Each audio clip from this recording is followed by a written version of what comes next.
Pembatasan pergerakan kegiatan masyarakat atau PPKM yang dilakukan di Sumatera Selatan kini diperpanjang hingga 8 Agustus 2021 ternyata berdampak di banyak sektor usaha, tak terkecuali sektor perhotelan.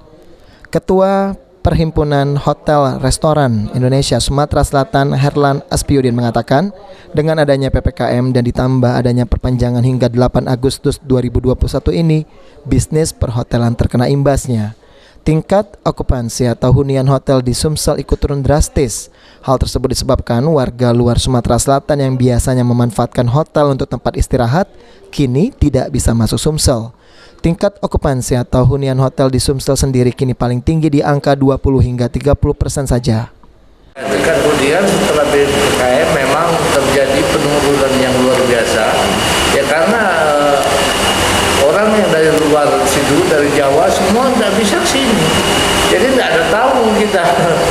Berapa persen mungkin? Paling 20-30% berisi. Tingkat hunian di Sumsel ini.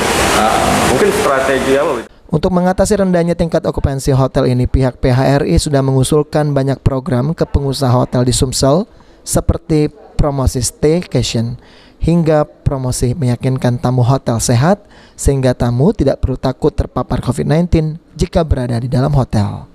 Sandi Pratama, PAL TV.